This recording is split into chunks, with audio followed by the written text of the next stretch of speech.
a obra você começou, mas tem um detalhe importante. Você começou no terreno errado. O seu terreno é aquele. Cara, você imagina essa situação? Você imagina isso? Olá, jovens, tudo bom com vocês? Como é que vocês estão? Aqui é André Wallace para mais um episódio de Perrengues, e hoje a gente vai falar de perrengues na área da engenharia civil, na área de obra, na área de construção. E para isso a gente convidou o Dr. Diogo Benigno. Perfeito. Que é um cara aí que já fez muita obra nessa vida e vai falar dos perrengues dele. Mas antes, a vinheta. E aí, doutor Diogo, tudo bom com o senhor? O senhor está vivo? Muito bem.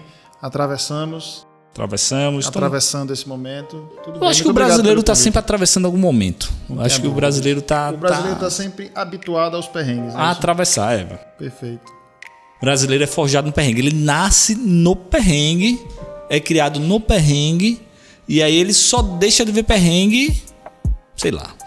Bom, mas enfim, vamos para as perguntas, doutor Diego.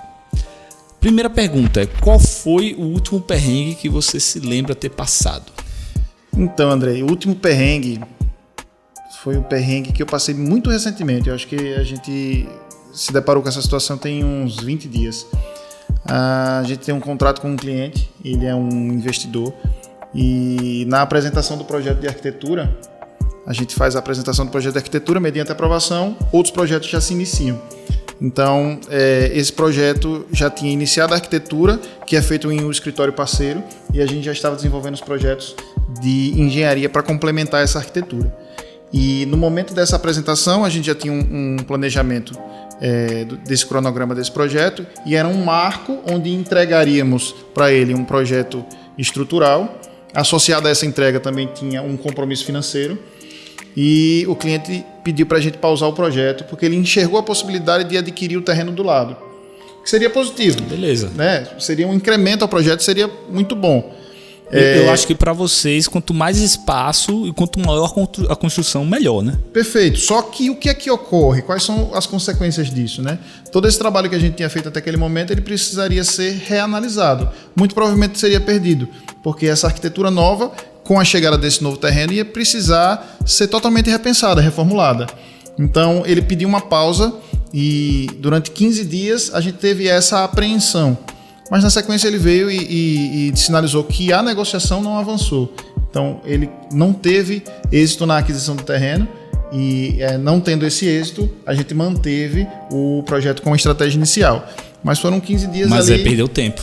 Perdeu um tempo, a gente já perdeu 15 dias. E esse projeto tem uma característica importante, que ele está adequado às questões de estacionamento para esse plano diretor que a gente tem em vigor.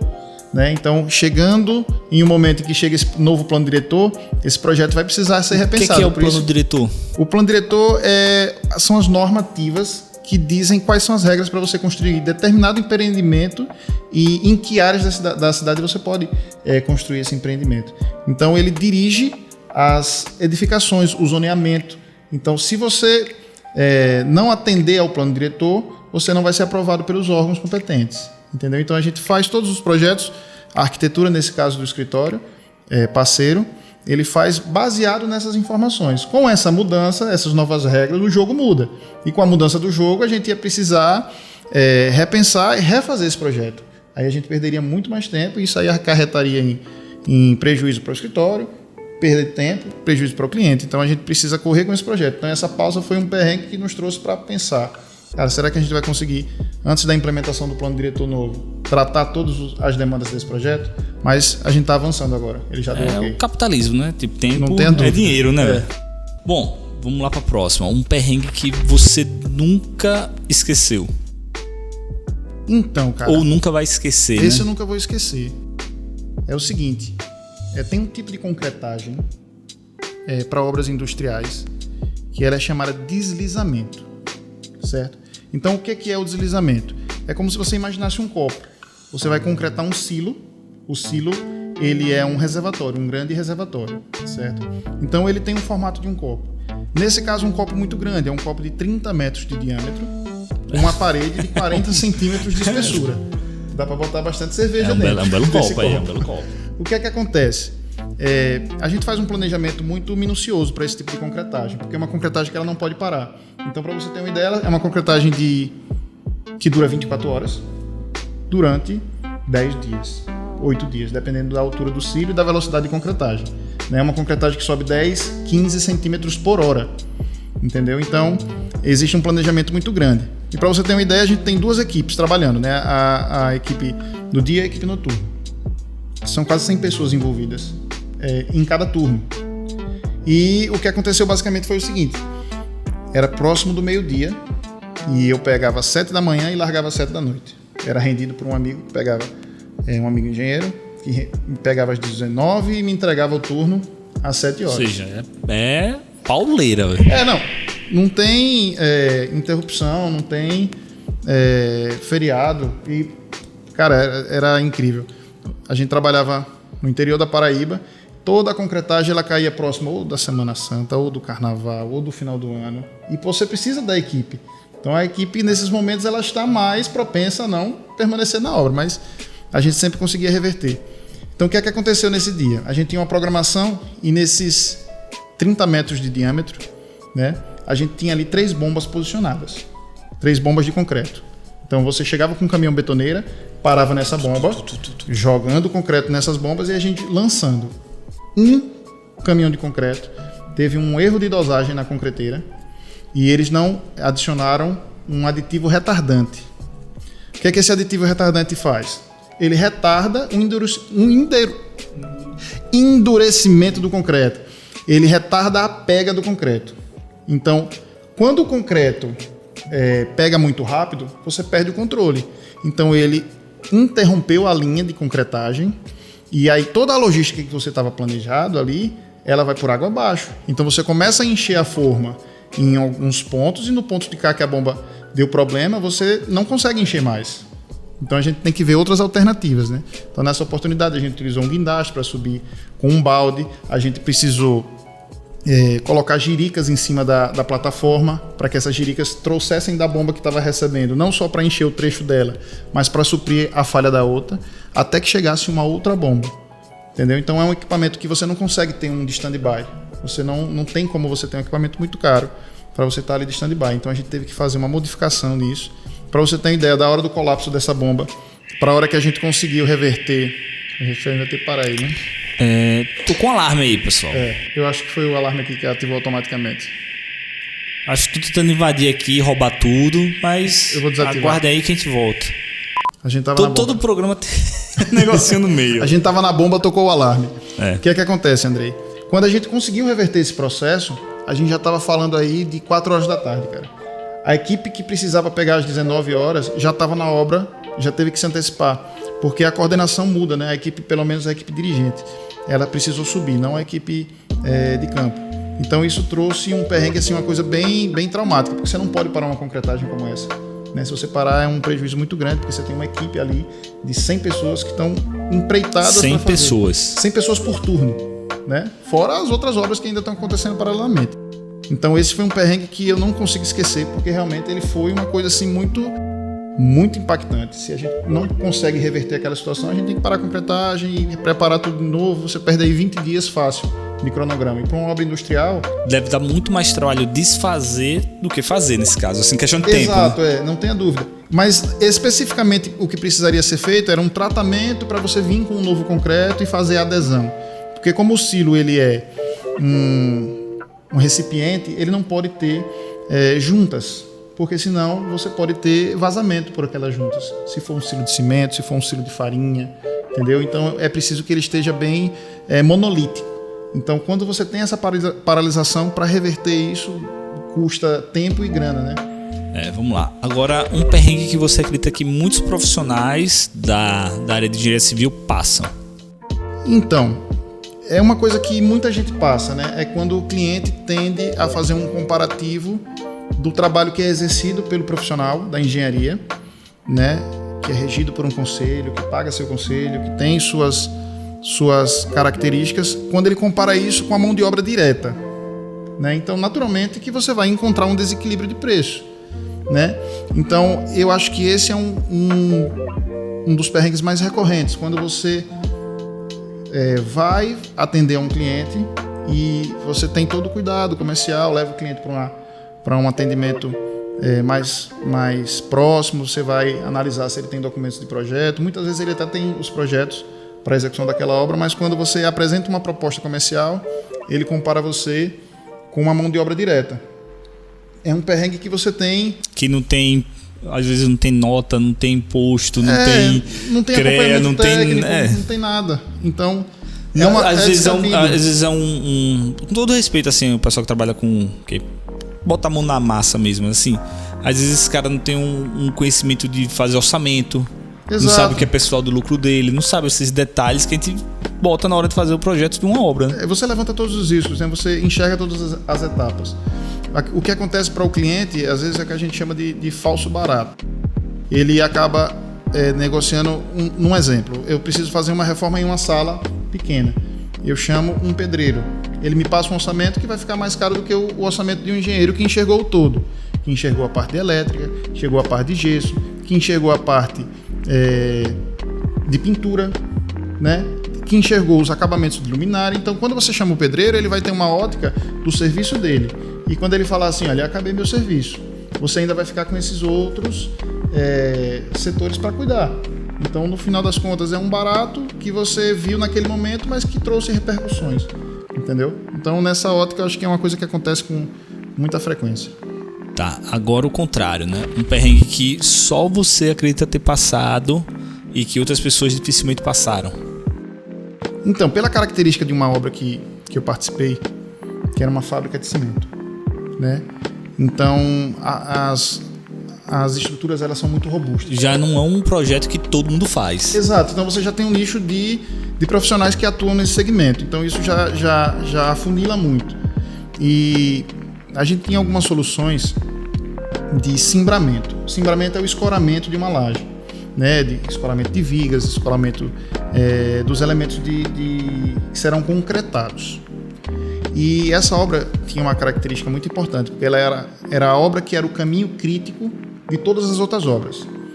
Porque dentro dessa obra, ele é um prédio, basicamente, que chama-se de torre de ciclones, ou pré-aquecedores de ciclones.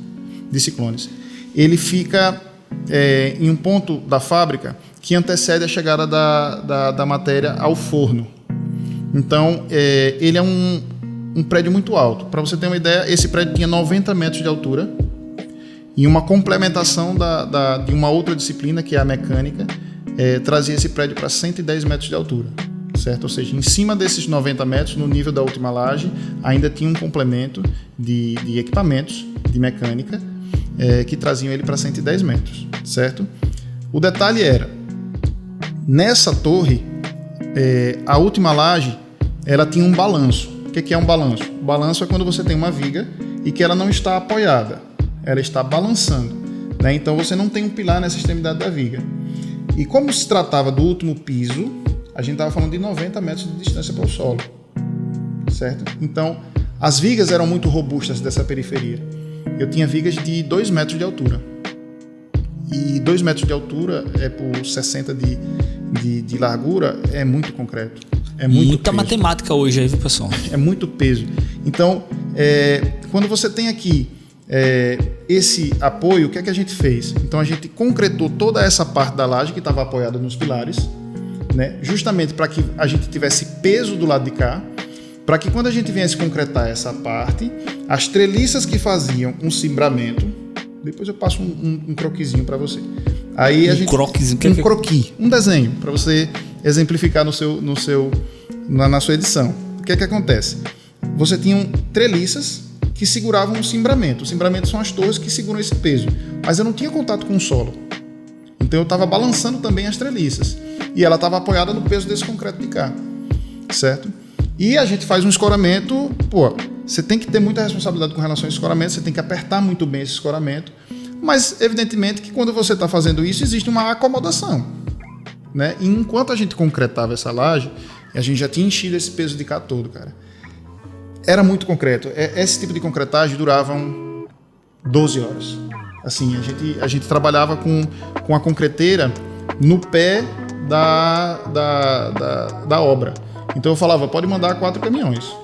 que vai dar tempo. Era bombeando direto, tal, vibrava o concreto e era uma obra muito acelerada.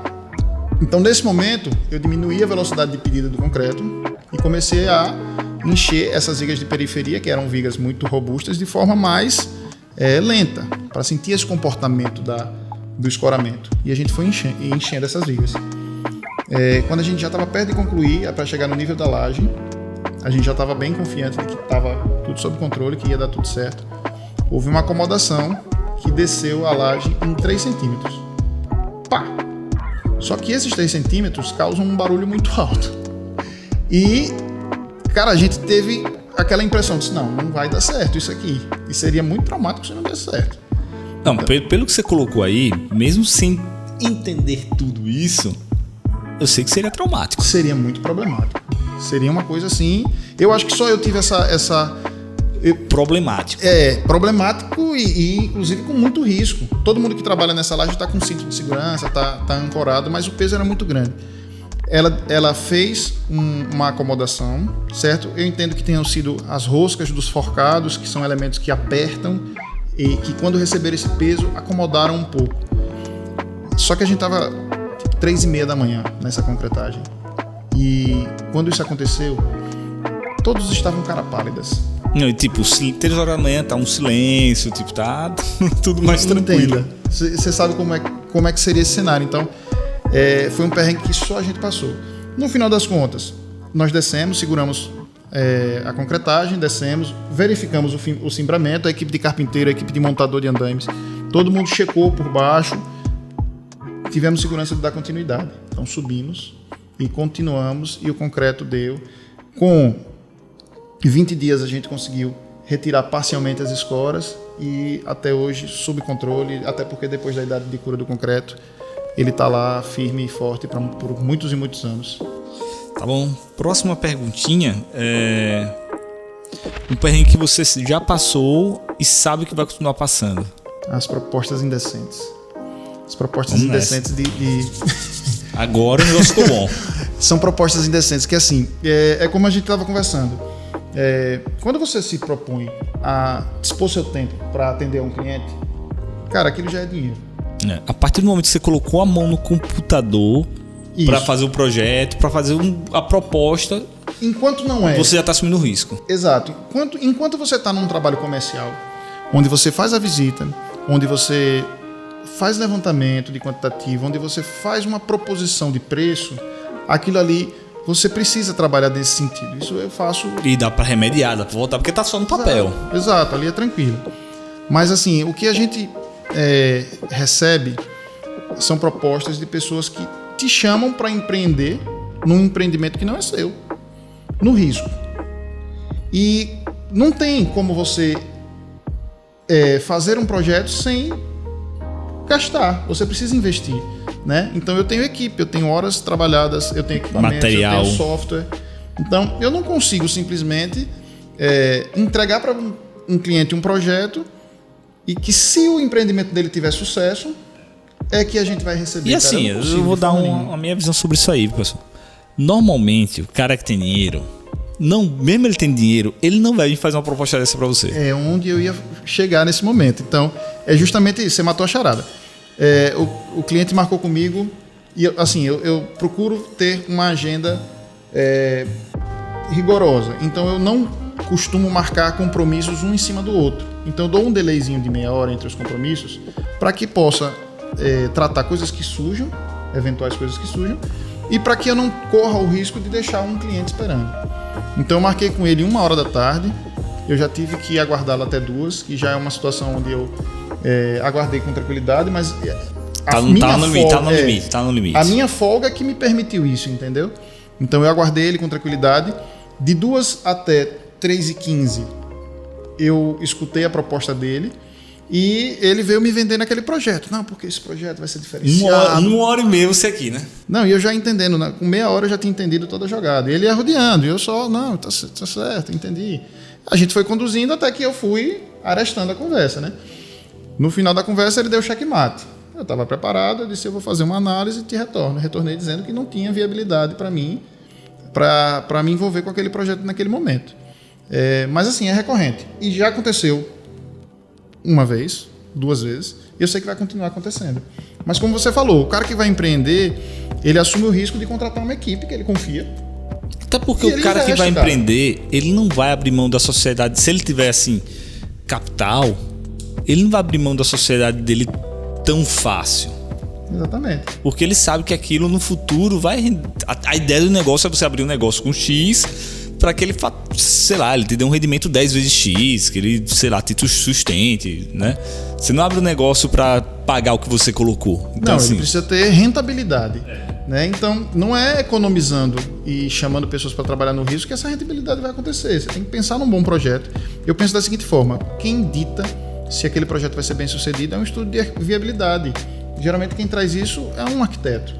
Eu me lembro até o pessoal do startup é que sofre muito com isso, assim, porque você tem que ter o investidor anjo, tem todo o roteirozinho disso aí, mas assim, e é uma coisa que os investidores falavam e eu escutava as pessoas falando que cara, velho, a última coisa que você tem que querer do seu investidor é o dinheiro dele. Você vai ter que querer que ele tenha sucesso. As conexões dele, o que ele pode agregar no seu negócio. A última coisa que você vai querer é o dinheiro dele, assim. Como produto final. Tem que ser, assim. Porque senão você vai fazer a associação do dinheiro pelo dinheiro e tal, e vai acabar... Isso em algum momento vai acabar gerando um atrito, velho. É verdade, é verdade. Né? Mas assim, próxima perguntinha é um perrengue que vários profissionais passaram, mas você até hoje deu essa sorte de nunca ter passado. Cara, eu dei uma sorte de não ter me deparado com uma situação que, na realidade, depois que esse cliente... Eu vou te contar como foi essa situação desse cliente. Foi o seguinte. Ele nos procurou, ele chegou em uma obra nossa, ele viu a execução da obra. Eu falei, cara, eu queria ver com vocês pra gente orçar um projeto, porque eu quero fazer minha casa aqui perto. Eu disse, tá, você tem projeto de arquitetura? E ele se mostrou um cara assim muito simples. Ele fez, não tenho projeto de arquitetura, mas eu quero uma casa com as... Ele estava muito definido, assim, muito, muito seguro do que ele queria. Eu quero uma casa com essas características.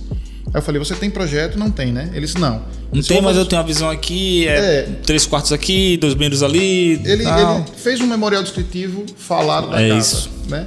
Ele fez esse memorial descritivo falado da casa. Então, como a gente tem arquitetura dentro do escritório, né, que nos dá apoio, o que é que a gente fez? A gente fez, olha, o que a gente pode propor para você a gente vai desenvolver um projeto para que você analise se é aquilo que você quer. Diante daquele projeto, a gente faz um orçamento. Ok? Ele ok. Então, a gente teve 2 ou 3 reuniões com ele até arestar todos os pontos do projeto e apresentou para ele uma solução. O que é que existia como impasse? Ele tinha um limite, um teto orçamentário. Normal, todos os clientes têm. Eu nunca tive a oportunidade de ninguém falou assim, pode fazer. Pode fazer, depois você me diz quanto foi. Nunca tive esse cliente. Elon Musk é meu amigo aqui, tá tranquilo. O Jeff Bezos, né? Tô com a galera. Não é assim. Todo mundo tem um teto orçamentário. E a gente precisa perguntar para o cliente qual é o seu teto orçamentário, qual é o seu objetivo, quanto é que você quer gastar. Até porque todo cliente, além de construir a casa, põe eletrodoméstico, põe móvel, né? E isso não está no meu preço de construção. Mas para o cliente a gente sabe que ele vai gastar. Então o que é que a gente sinaliza? Então vamos lá, isso qual é o seu teto? Isso já veio se brincar esse de perrengues futuros passados. Vai falar, não, pô, você vai precisar comprar um sofá aí, você vai precisar comprar, bota isso no seu orçamento aí. A gente já tem que sinalizar, né? Então, olha, qual é o seu teto? Vamos exemplificar aqui. Ele disse que o teto dele era R$100 mil, certo? Belíssimo teto. Perfeito. Aí o que foi que aconteceu? A gente chegou até esse teto e identificou que a casa precisava ser menor do que o que ele podia pagar. Então o que é que a gente fez? A gente fez uma modulação. Olha, eu vou modular a sua casa para que quando você quiser chegar com esse novo recurso, você angariar esse novo recurso, com 100 mil você faz até aqui. Mas se você quiser ampliar para chegar nesse plano de necessidades que você quer, que é adicionar aqui um quarto com banheiro, você faz na sequência nesse espaço que a gente já está antevendo aqui. A gente vai deixar esse espaço aí para você modular a casa, ok? Aí ele fez, não, eu quero fazer a casa toda de uma vez. Eu entendo a sua vontade, falei isso para ele, né? Mas o seu teto só lhe permite dar esse passo, né? Porque você tem que construir o muro da casa. A casa não era em condomínio, a casa era na rua. Então você tem que construir um muro da casa E se você não construir o muro da casa, você já tem uma fragilidade, né? Você já está com a casa aberta.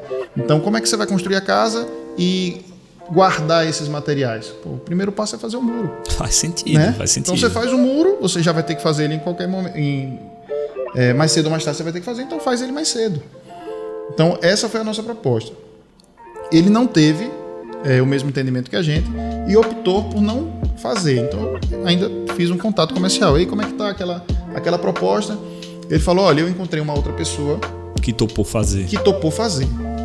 Eu disse, não, tranquilo, eu desejo sucesso. Essa negociação ela é recorrente. Eu vou entrar em contato com clientes, não são todos os negócios que eu fecho. Né? Não são todos os negócios que você tem que fechar. Exato. Né? Tem outro vídeo que a gente gravou aqui no Perrengues com advogados, que o Thiago falou que a melhor coisa é ele se livrar dos clientes que são potenciais problemas. São potenciais problemas.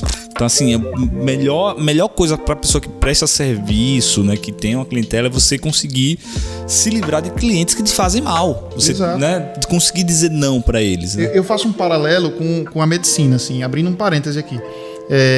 Quando você vai para uma consulta, você procura o melhor profissional possível. Né? Você vai fazer uma cirurgia, uma neurocirurgia, uma cirurgia na cabeça. Você não vai sugerir pro médico, ó, vamos fazer essa cirurgia lá em casa, eu vou limpar uma bancada de granito que eu tenho, eu passo o álcool, 70, negócio, tá tudo, né? Tudo no esquema. Eu tenho um primo que ele tem... Que ele é cabeleireiro, aí ele manja com de tesoura e tal, ele já sabe vai cortar. ser um instrumentador. Pô. Você não faz esse tipo de proposta para um médico, porque você sabe dos riscos. Pô, mas na engenharia é diferente, cara. Eu quero fazer, mas eu quero que você faça assim. Pô, calma, você contratou uma pessoa para dar assessoria. É porque eu acho que na engenharia, na obra, as pessoas estão muito viciadas em preço. Tudo é preço, exato. Tudo é preço prazo, tudo é preço prazo. Peraí, acabou. Pessoal, a bateria da câmera acabou. Aliás, a câmera parou de gravar, mas aí estamos de volta. Tá. Então, a gente tava falando agora do prazo, você falou agora do médico. Aí depois você falou do preço. Tudo na obra é preço, prazo, preço e prazo. E na medicina, isso não existe. Tipo, você não vai em preço e prazo. Você vai em talvez... confiar no profissional que vai lhe atender. Você tá colocando a vida dele, sua vida na mão dele. Tudo bem que você vai ter um limite. Se ele cobrar 100 mil pra fazer um negócio, você vai falar, pô, claro, não dá, né? Eu tenho que... Mas assim, Mas a postura é outra. A postura é outra. A postura é outra. Então, basicamente é nesse sentido. Então, o que foi que aconteceu com esse cliente especificamente? Eu liguei pra ele e perguntei, cara, e aí como é que tá aquele projeto que a gente desenvolveu, que a gente discutiu? Ele falou, olha, eu encontrei uma outra alternativa de fazer que vai encaixar no meu preço. Eu disse, então, perfeito, desejo sucesso, se precisar de alguma coisa a gente está à disposição. Ele fechou e começou uma série de problemas a acontecer, porque não existe mágica. Primeiro que a pessoa que sinalizou que faria essa edificação para ele, sinalizou que faria o muro posteriormente. Então você já cria aí uma brecha muito grande de segurança. Na primeira carrada de material que ele colocou, metade não ficou, né? Porque foi roubado da obra, né? Estava na rua, na realidade foi roubado. E ele foi, paralelamente a isso, tratando de questões de prefeitura. Então, quando a prefeitura foi na obra para poder dar autorização para ele construir, ele já estava construindo. Mas assim, o cara não botou nem aqueles muros de... O tapume? Sei lá, aqueles muros lá de madeira, sabe? Não, então, eles não fizeram nenhum isolamento para a obra. Pô. A obra estava convidando. Aí, o que é que aconteceu? Quando a prefeitura foi lá... Eu vou soltar o meme do Vin Diesel aí falando que aqui é Brasil. This is Brasil. Que porra, é muita inocência, velho. Muita inocência. O que ocorreu? Quando ele foi pedir a tramitar a questão do documento, isso se deu de forma muito letárgica. Então, ele iniciou a obra por questões de estratégicas financeiras, que ele tinha que começar essa obra para sair um recurso da Caixa, então uma série de coisas. E ele empreendeu um esforço muito grande para iniciar a obra, mas a prefeitura não tinha dado o alvará. Então ele decidiu, por conta e risco, iniciar. Só que quando a prefeitura vai lá no terreno fazer uma vistoria para saber se você realmente já iniciou a obra ou não, para te dar o alvará, ela identificou que a obra tinha iniciado e autuou ele. Não só autuou, como sinalizou para ele o seguinte, ó, a obra você começou, mas tem um detalhe importante, você começou no terreno errado, o seu terreno é aquele. Cara, você imagina essa situação? Você imagina isso? Não faz o menor sentido. Então, ele tentou economizar, ele trouxe... Desculpa, cara. Se você estiver assistindo isso aí, deixa o like, se inscreve no canal, mas me desculpa. Cara, mas não tenha dúvida. E o que é que aconteceu? Ele até conseguiu contactar o dono do terreno onde ele estava construindo e conseguiu fazer a troca. Do sem terreno, grandes né? problemas. Ele trocou. Mas você tem que pagar. Conseguiu muito, viu? Conseguiu muito. Mas só que imagina o que aconteceu. Ele teve que comprar o terreno do cara e teve que vender o terreno dele pro cara. Então ele tá pagando 2 transferências. Não foi assim um acordo, não é só Não, o cara falou, beleza, você me dá seu terreno, não tem problema, são terrenos iguais, um do lado do outro. Mas, pra gente passar isso pra cá, você tem que comprar o meu terreno e eu tenho que lhe vender o meu. Então, no final das contas, ele teve esse prejuízo. Então, foi um perrengue que a gente não passou e provavelmente a gente não passasse, mas foi uma história que me marcou muito. Porque foi quando aquele cliente quis buscar uma economia a qualquer custo e ele acabou encontrando um prejuízo que não estava esperado. Vocês verificam isso do terreno, assim, tipo, pra ter certeza se é mesmo? Se você não tiver um acompanhamento topográfico para a locação daquela edificação, corre o risco de você pode até não construir um terreno do lado, mas você pode ter uma locação errada. Por exemplo, o piquete está fora do local e você construir com 50 centímetros. Com 1 metro dentro do terreno do teu vizinho e você deixar terreno sobrando para cá, entendeu? E aí, então é importante que você tenha uma entram advogados, briga, tudo. Exatamente. Então é importante que você tenha uma consolidação daquela informação. Quem é que faz isso? A demarcação que a prefeitura lhe proporciona. Entendeu? Então essa conferência ela precisa acontecer. Beleza. Eu acho que já estamos acabando aqui, viu, pessoal? Já estamos acabando. Né? Um perrengue que você passou, porém se passasse hoje, teria uma atitude totalmente diferente.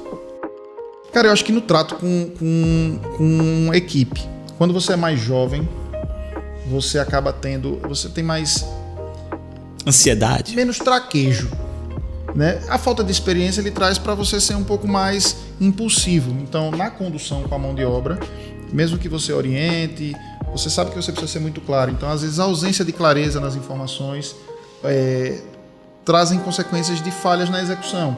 Então, é importante que você tenha uma antecipação para você antever o que pode acontecer e os impactos daquilo. Então, eu acho que coisas que já me aconteceram com relação a essa minúcia na comunicação com a mão de obra, entendeu? Então, são perrengues que...